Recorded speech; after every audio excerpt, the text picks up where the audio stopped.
My name is Alexis, but everyone calls me Lexi. I can still remember the sound of the trash bag hitting the floor the night my mom made me leave. She stood in the doorway of our Phoenix apartment, dropped my clothes at my feet, and said, "You are 18 now. No money, no job, and that is your problem, so get out." I thought she was pretending, like all the other times she said she would throw my stuff outside if I did not act more grown up. But this time, she shoved my backpack into my hands, opened the front door, and pushed me into the hallway. Then she locked the door behind me without even looking back. In just a few seconds, I went from having a bedroom to standing outside with a trash bag, a phone that was almost dead, and $20 in my wallet. My mom had really kicked me out at 18 with no money and no job. I stared at the door and imagined myself banging on it, begging her to change her mind, promising I would find a job and stay out of her way. Then I pictured the tiny happy smile she would have if I did that, like she had finally proved I was weak. My pride felt stronger than my fear. So I picked up the bag and walked down the stairs. I chose to leave before I started crying in the hallway where everyone could hear. That night, I sat at a bus stop a few blocks away, hugging my backpack while cars rushed by like I was invisible. My phone screen glowed in my hand with her name one tap away. Calling her could have turned everything back into the same awful routine, me saying sorry and her pretending this was teaching me a lesson instead of being mean. I turned the phone off instead and whispered, "If you want me to survive alone, fine, I will." 3 years later, that same phone would not stop buzzing with messages from her, all starting with "I am sorry." If you want to know how I went from that bus stop to watching my mom beg me to answer, stay with me until the end. The first night alone. The first night, I did not sleep much at that bus stop. Every time a car slowed down, my heart jumped into my throat. By sunrise, my back hurt from the hard plastic bench, and my throat felt dry from holding back tears I refused to let out. I walked to a 24-hour convenience store nearby and washed my face in the tiny bathroom sink, trying not to look like a girl who had just been kicked out by her own mom. I spent $5 of my $20 on a cheap breakfast sandwich and the smallest coffee they sold, staring at the receipt like it had insulted me. 1/4 of my money was gone and I had no plan. For the first few hours, I just walked, dragging my trash bag from shopping center to shopping center, pushing open cafe doors and asking, "Are you hiring?" The answers were almost always the same, "Not right now. Leave your information online. Come back when we are less busy." I had never felt more invisible in my own city. By late afternoon, the Arizona heat wrapped around me like a heavy blanket, and I ended up walking into a church basement that had a sign saying free meals on Tuesdays and Thursdays. I went because I was hungry, but I stayed because a woman with a clipboard and tired, kind eyes sat down across from me and asked my name. She introduced herself as Rachel, a social worker who helped teens who were adults on paper but still very much alone in real life. When she asked where I was sleeping, I pretended to check something on my phone so I did not have to look at her. Then I finally admitted, "I do not really have a place right now." She did not gasp or look at me with pity. She just nodded like she had heard that answer 100 times. By the end of that conversation, she had me filling out forms for a youth shelter that offered short-term beds and a shared room in a worn-down but safe house across town. It was not fancy, but it was a door that locked behind me and a mattress that was actually meant for sleeping, not waiting for buses. Building a new life. Over the next week, Rachel helped me more than my mom had in years. She walked me through applying for financial aid at a local community college and showed me a flyer for their digital marketing program. "You are already on your phone all day," she joked. "You might as well get paid for knowing how to use it." It sounded like a real future instead of just surviving. So I said yes, even though I was terrified of failing.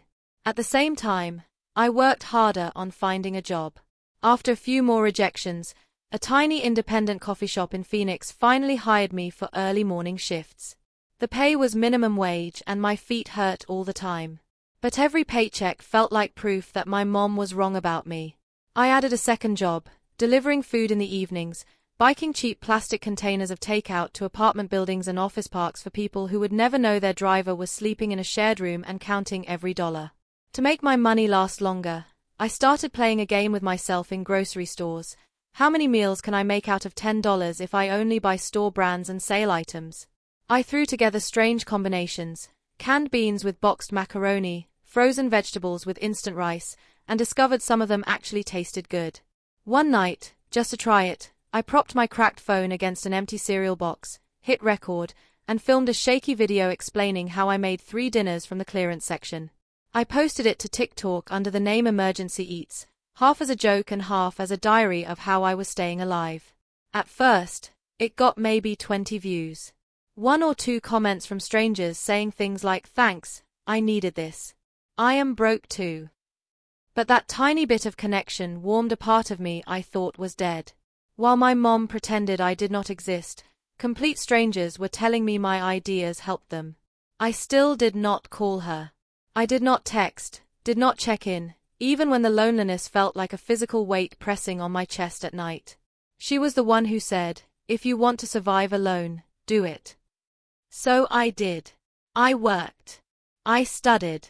I cooked from almost nothing. And without realizing it, I was slowly building the first pieces of the life that would one day crash into hers in a way she never expected. Discovering her secret life. It took a few months before I was brave enough to type my mom's name into a search bar. Until then, Monica was just a ghost in my head, a voice that said things like, "You are useless. You will never make it without me," every time my alarm went off at 4:30 in the morning for my coffee shift. One slow afternoon at the shelter, I was scrolling through my old Facebook account, the one I had not touched since high school, when a tagged photo popped up from a girl I barely knew.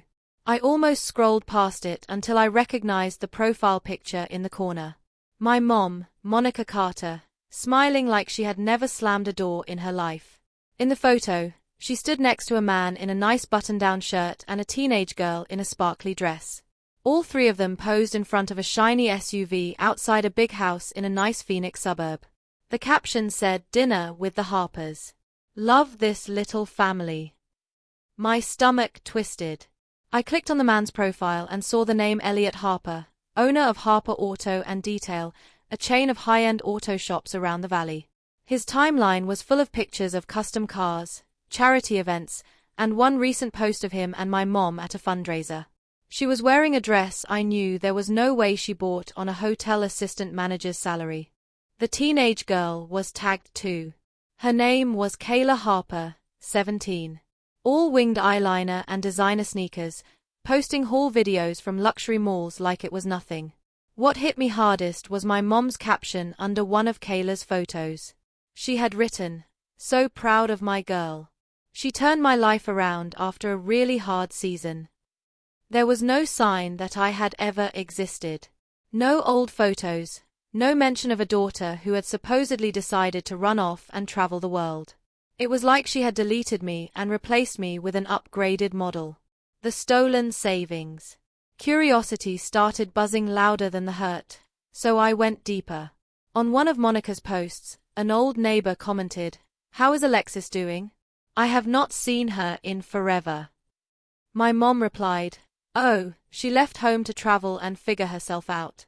She does not really keep in touch." I sat there in the shelter common room, phone in my hand, staring at those words over and over.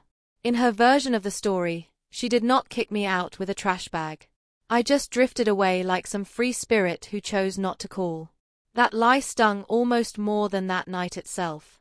It meant she wanted people to think she was a good mother who had done everything right, and I was the one being difficult. The more I stared at the screen, the more something ugly and sharp started bubbling up in my chest.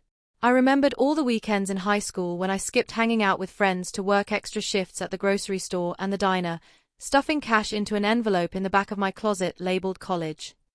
That envelope had been my lifeline, the one thing that made the future feel less impossible. The night my mom threw me out, there had been no time to grab it. I had never let myself think about it because the answer was obvious and it made me sick.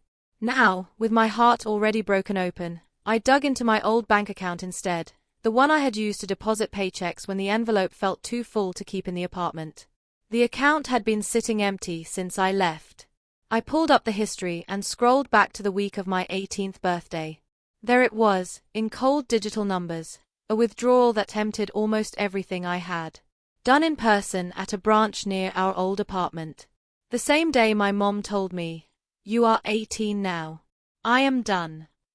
I remembered her saying she needed my debit card to check something a few days before, brushing off my questions with, "Do you not trust your own mother?" I had trusted her enough to hand it over. She used my savings to step into this shiny new life with the Harpers, then told the world I had wandered off by choice. I felt my hands shaking while I scrolled through picture after picture of dinners, vacations, new clothes. My ramen and clearance vegetables suddenly tasted different in my memory, like they were flavored with someone else's stolen cash. For a second, I wanted to smash my phone and never think about any of it again, pretend I did not know. But another part of me, the part that had figured out how to turn $10 into 3 days of meals, knew knowledge was power. Seeing how far she was willing to go to erase me did not just hurt. It made something clear. My mom had not just made a mistake in anger. She had made a choice.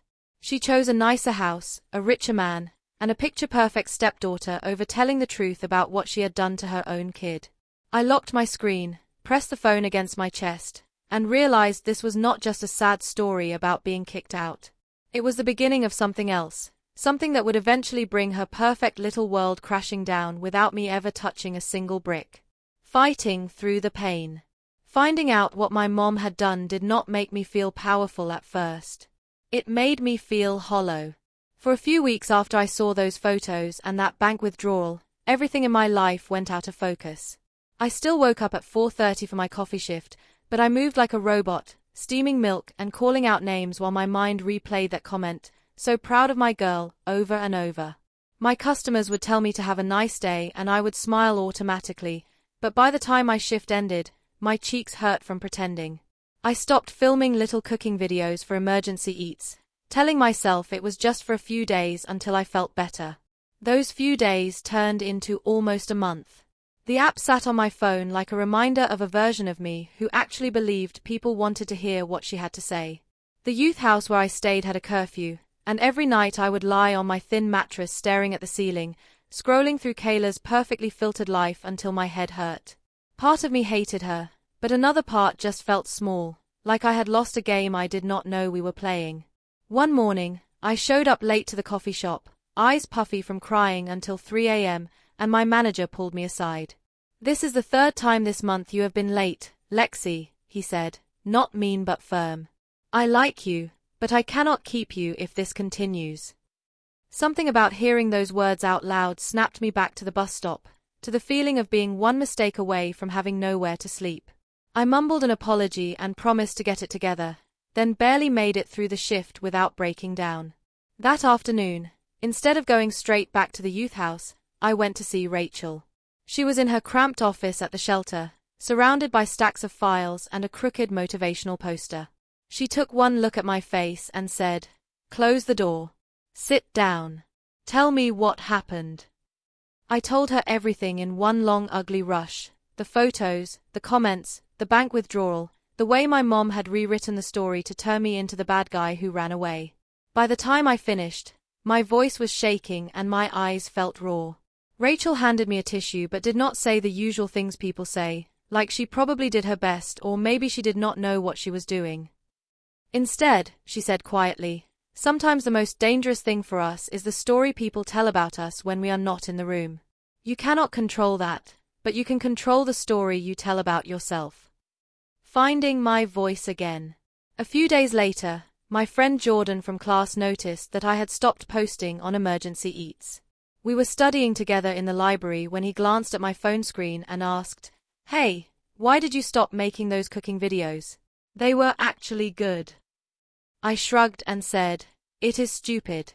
No one cares about some broke girl making meals out of canned beans." Jordan snorted. "I care. And apparently the 20,000 people who watched your last video care too. You know most people would do anything for that kind of attention, right?" I had not even realized one of my older videos had quietly taken off while I was busy spiraling. We pulled up my account and there it was, a simple clip of me making 3 different dinners out of $5 worth of groceries sitting at almost 50,000 views. There were comments from people saying things like, "I am a single mom and this helped," or "I am working 2 jobs and this made me feel less alone." For the first time in weeks, I felt something other than anger or tiredness. I felt seen. Rachel's words about choosing my own story and Jordan's honest opinion started to blend together in my head. My mom had stolen my savings, rewritten my exit as me running away, and replaced me with a prettier story. But she could not control what I did with the life that came after. One night, instead of looking at my mom's new life, I set my phone up on a shelf in the youth house kitchen and hit record again. My hands shook a little as I chopped onions on the scratched countertop, talking straight into the camera about how to make a full week of lunches from a single rotisserie chicken and a bag of rice. I did not mention Monica or Kayla, but every word was fueled by the knowledge that I had survived what they did to me. I posted the video before I could talk myself out of it. Within a few hours, the notifications started coming in. Not a huge explosion, just a steady stream of likes, saves, and comments from people who sounded as tired and broke as I had the night I first slept at that bus stop. Reading them, I realized something important. My mom's opinion of me had almost destroyed me because I had let it be the only voice that mattered. But now there were other voices, strangers who only knew me as the girl who could turn scraps into dinner. That girl felt worth fighting for. I decided that if I was going to drag myself out of bed at 4:30, it would not just be for a paycheck and a manager's approval. It would be for the future version of me who would never have to ask anyone, especially my mother, for permission to exist. I did not know it yet, but the more I poured myself into that tiny account, the closer I was getting to the moment when my story and hers would crash together in front of everyone. 3 years later. By the time 3 years had crawled by, the girl who had slept at a bus stop with $20 in her wallet was almost unrecognizable, at least on paper. I was 21, one semester away from finishing my 2-year degree in digital marketing, and Emergency Eats had grown from a shaky joke account into a real brand. It did not happen overnight. It was thousands of tiny choices stacked on top of each other, like the cheap ingredients I kept turning into meals. I filmed before dawn in the youth house kitchen, after closing shifts at the coffee shop, in borrowed apartments while friends were at work. I experimented with lighting made from desk lamps and aluminum foil, filmed with my phone balanced on towers of cereal boxes and cookbooks. I learned how to edit on free apps, cut dead air, add captions so people could watch on mute during night shifts. Somewhere between all the tiredness, one of my series caught fire. I called it Emergency Eats, $5, 3 meals, where I would walk through the aisles of a discount grocery store and show exactly what I was buying, then cook it all on camera. People loved seeing the receipt, the total, the feeling that it was actually possible. The video that really blew up was me making a week's worth of lunches from one rotisserie chicken, a bag of rice, and a couple of frozen veggie bags. I woke up one morning to my notifications frozen, my follower count jumping, and brands I had only seen in other people's partnerships suddenly reaching out with offers. At first, it was just free products and small gift cards. Then a local discount grocery chain reached out offering to pay me for a series if I used their sale items and mentioned their app. I almost cried in the back room of the coffee shop when I read that email. Partly from excitement, partly from the sting that my mom was not there to see what I had pulled off. But then I reminded myself she had chosen not to be there. With partnership money coming in and my delivery side job, I finally saved enough to move out of the youth house and into a tiny studio apartment in a not great but not scary part of Phoenix. It was just me, a wobbly second-hand table, a mattress on the floor, and a kitchen with cabinets that did not close properly. But it was mine. No one could yank the key out of my hand and tell me to get out. Watching her perfect life crack. As Emergency Eats grew, I started hearing from people all over the country, single parents, college students, older folks on fixed incomes, all thanking me for helping them stretch $20 an extra few days. I ran a fundraiser with my followers to buy grocery store gift cards for teens at the same shelter that had taken me in. For the first time in my life, I felt like what I knew had value. And yet, whenever I had a quiet night alone after filming, my thumb would drift to the search bar and type in my mom's name. Monica was still living her carefully created life with Elliot Harper. Their photos looked like ads for a life insurance commercial, matching outfits at charity events, vacations to Sedona, smiling selfies at car shows where Elliot showed off some new shiny project. Kayla was always in the background somewhere, holding a designer bag, flashing perfect nails, acting like she had built the empire herself. It stung less now, but the dull ache never completely went away. The first crack I saw in their picture-perfect life came in the form of a comment under one of Kayla's posts. She had posted a video showing off a pile of new clothes and electronics, tagging a bunch of brands. Buried under the "You are goals and I wish I had your life" comments, someone had written, "Funny you still have not paid me back for that tablet you bought with my card." At first I thought it was just a troll, but then I noticed more comments popping up on different posts, people mentioning chargebacks, orders that never showed up, credit card problems connected to a Kayla H. At the same time, local Phoenix community groups started sharing stories about a teenage girl who would buy things under other people's names, then deny it when the bank called. No one said her full name publicly, but the details matched too closely to be random. I did not reach out to any of them. I did not encourage anyone to attack her. I just started paying attention. I took screenshots of comments before they got deleted, saved links to posts where people talked about being scammed, copied down dates and little details. Not because I wanted to play internet detective, but because for the first time I could see the pattern clearly.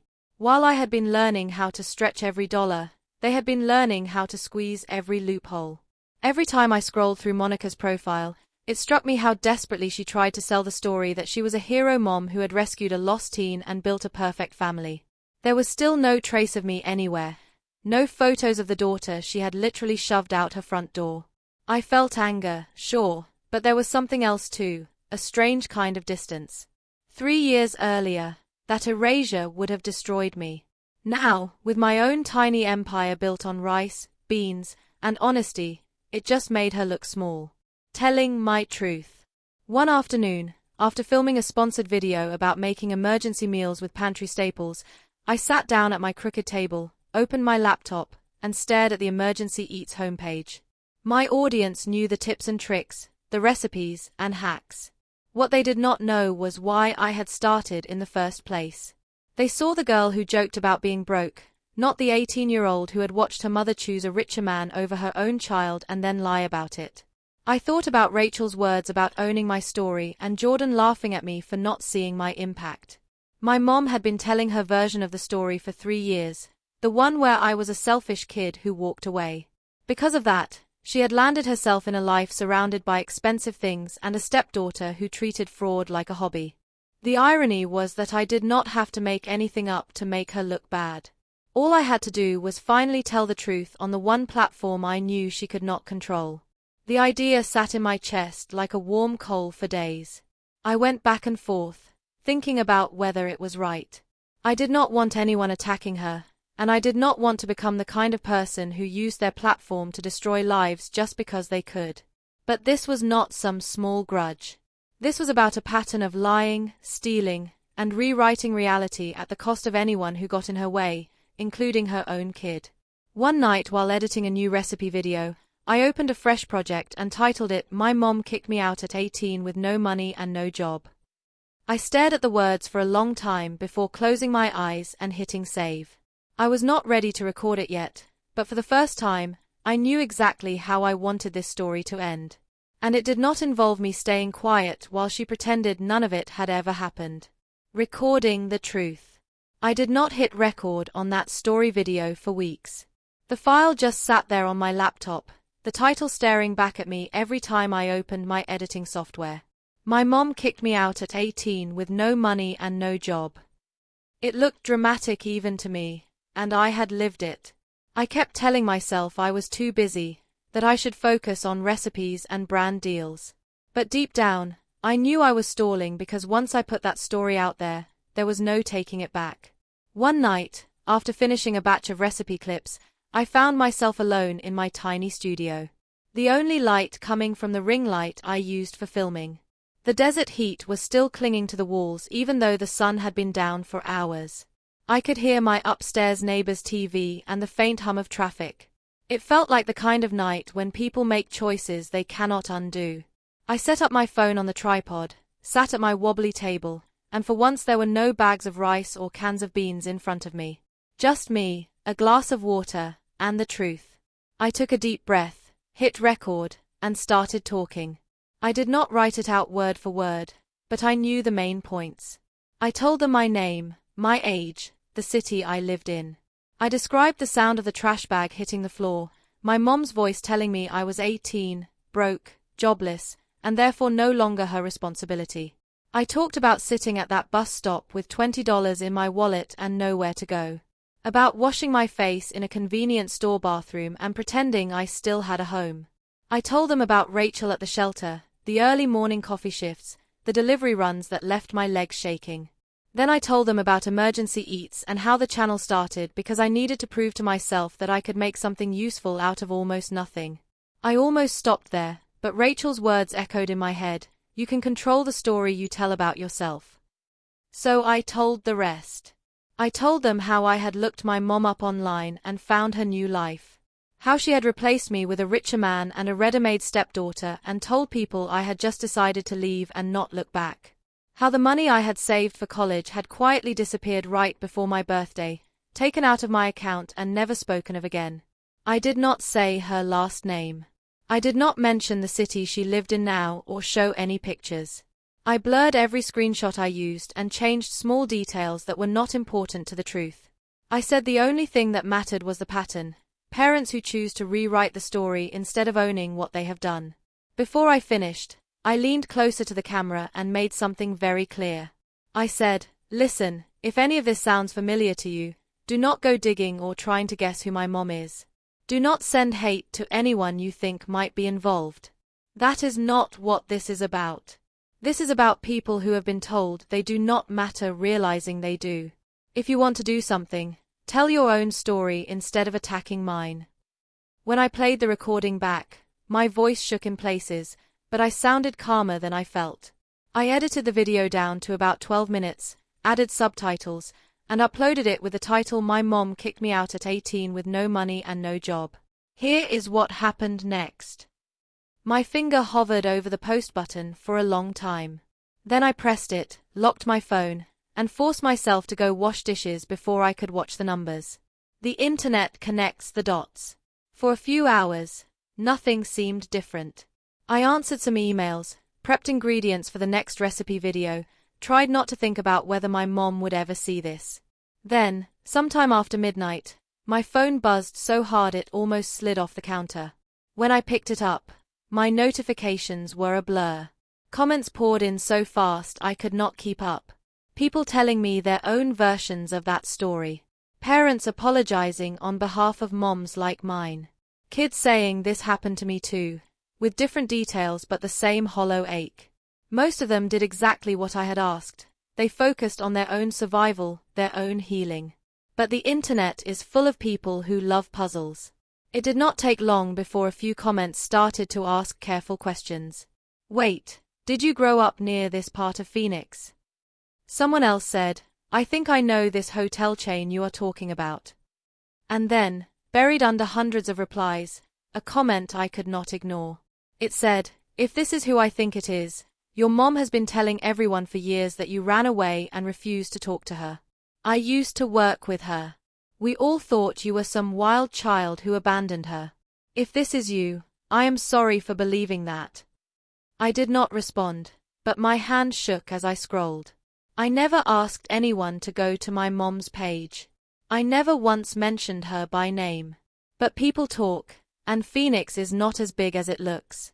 Former co-workers, neighbors, people who recognized her from photos started connecting dots on their own in conversations I was not a part of. Then the stories about Kayla started coming up for real. A woman commented that a teen who looked a lot like my description had bought electronics using her card information when she trusted her to help with an online purchase.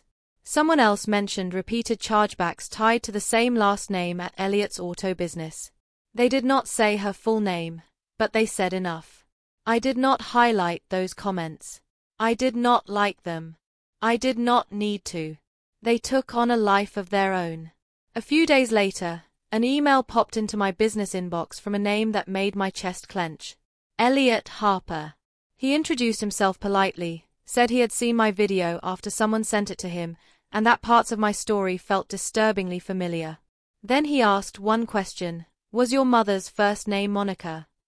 I stared at that sentence for a long time. I could have ignored it. I could have lied. Instead, I typed yes and hit send, then closed my laptop before I could overthink it. Her world falls apart. I do not know exactly what happened in the Harper house after that. I was not there when Elliot confronted my mom, when he compared the timeline in my video to the one she had fed him. I was not there when he pulled bank statements, when he called the bank back about those strange credit card problems tied to Kayla's shopping sprees. All I know is that about a week after I answered his email, my phone started buzzing in a different way. The first message came through while I was filming a new recipe. It was from a number I had deleted but still recognized by heart. I am sorry. The next one, please answer. I need to explain. Then, they are saying horrible things about me, about us. Please help me fix this. Over the next few hours, the texts kept coming. She told me Elliot had thrown her out of his house after finding out the truth. That Kayla was under investigation for credit card fraud, and that the police had asked questions about what Monica knew and when she knew it. She said she might lose her job at the hotel because her name was being whispered around in connection with the investigation. She said she was scared, alone, and that I was the only one who could save her reputation by telling people it was all a misunderstanding. At one point, she wrote, I should not have kicked you out. I was stressed and stupid. Please, I am begging you. Just talk to me. For a moment, all the old feelings came up. The part of me that had trained itself since childhood to fix things, to smooth over her messes, to be the reasonable one. I pictured her sitting in some half-empty apartment, phone in hand, staring at the door the way I had at 18. I could have picked up. I could have rewritten the ending, made it softer for her. Instead, I thought about that bus stop, the nights in the youth shelter, the comments under my video from people who had never gotten closure.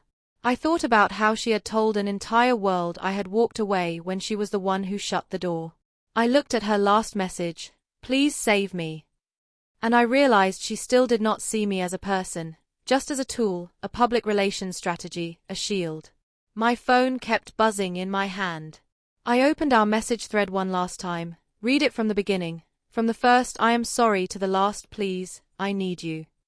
Then I went to my settings, turned off notifications from her number, and set the phone face down on the table. The sound cut off mid-buzz. The silence that followed was not empty. It was heavy, solid, like finally closing a door from my side for once.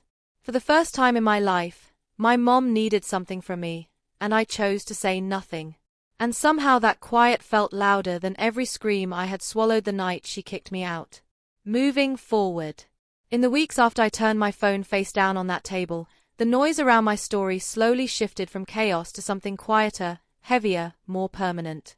The video kept climbing, but the comment section settled into a mix of recipes people were trying and stories they felt brave enough to share because I had shared mine. I never made a follow-up exposing anyone, never dropped names or receipts beyond what I had already said. I did not have to. Phoenix moved on the way cities do. But there are always ripples. I heard about some of them in pieces, mostly from people who had no idea I was the one at the center. A regular at the coffee shop mentioned that a manager at a hotel near the airport had been let go after her name started floating around in connection with a fraud investigation involving her boyfriend's kid. Someone from my community college who still had family in that suburb casually said, "Remember that fancy couple with the car shops I told you about? Yeah, he broke off his engagement and kicked them out after finding out they lied about some pretty serious stuff." I pretended to be surprised, stirred my coffee, and kept my face neutral while my heart pounded. I did not celebrate. There was no evil laugh, no scene of me dancing on their graves. It felt more like standing in the middle of an earthquake that had finally stopped and realizing the building you live in is still standing. From what I pieced together, Kayla did not end up in some Lifetime movie prison cell, but the fraud investigation was real. She ended up with probation, a record that would follow her when she tried to apply for certain jobs, and required classes about financial responsibility and online safety. Monica did not go to jail either, but the fallout from lying and trying to cover things up was enough. Elliot broke up with her. The hotel did not want someone whose name came up in police reports welcoming guests at the front desk. Without his money or that job, She had to move into a much smaller apartment in a part of town that looked a lot more like the one we used to live in than the spotless suburb she had shown off online. The friends who had believed her, "My daughter ran away," story went very quiet. I saw all of this in glimpses, like looking into a house through cracks in the blinds. Sometimes people would send me links or screenshots, assuming I would be thrilled. The truth is, I mostly felt tired, not sorry, not exactly satisfied either. Just done. While their world tipped over, mine kept moving forward. Emergency eats kept growing. I finished my degree. Instead of just teaching people how to stretch $10 at the store, I started adding videos about building emergency savings, about knowing your rights if you get kicked out or cut off, about where to find local shelters and food banks without feeling like you have failed. I partnered with the shelter Rachel worked at to create a small grant fund. A chunk of my partnership money goes into buying grocery gift cards and basic kitchen starter kits for teens aging out of foster care or leaving unsafe homes. Sometimes we do live Zoom classes where I teach them how to cook with whatever they can afford that week. Those are the days I wish I could go back to 18-year-old me at that bus stop and tell her, "One day you will feed people who are exactly where you are sitting right now." What family really means. Rachel still checks in on me like some unofficial aunt. Jordan loves reminding me that he called my videos valuable before any brand did. There are nights I still think about my mom. Not the Instagram version with the polished smile, but the woman who chain-smoked outside our apartment when the rent was due and snapped at me because she had no one else to take it out on. I picture her in that smaller place, scrolling through her phone, seeing my face pop up on someone's For You page, and realizing that ignoring me did not erase me. I have not blocked her number. I just do not answer. It is not about punishing her anymore. It is about protecting the life I fought for. Maybe one day I will be ready to hear her voice again. Maybe not. Either way, the apology I needed most did not come from her. It came from myself, the moment I stopped believing I was the problem just because that was easier for her than facing what she did. People love to say that family is everything. But I do not think that is always true. Family is not just the people who share your last name or your blood. Sometimes it is the social worker who pushes a stack of housing forms toward you and says, "You deserve a safe place to sleep." Sometimes it is the friend who drags you back to your own potential when you are too numb to see it. Sometimes it is strangers on the internet who tell you that your story helped them cook dinner or find the courage to leave a situation that is breaking them. My mom once told me that if I wanted to survive alone, I should go do it. She meant it as punishment. In the end, it became my superpower. I survived without her. And then I learned how to help other people survive too. That, more than any scandal or job loss she faced, is the part that feels like real revenge. Living a life so rooted in truth and strength that her version of me can never exist again. A message for you. So if any part of this sounds uncomfortably familiar, if you have ever been told you are ungrateful or dramatic for noticing the way someone is hurting you, I hope you hear this clearly. You are not crazy for wanting better. You are not selfish for setting boundaries, even with the people who raised you. And if you feel safe sharing, tell your story. Not to destroy anyone, but to remind someone else huddled at their own bus stop that they are not as alone or as disposable as they have been told.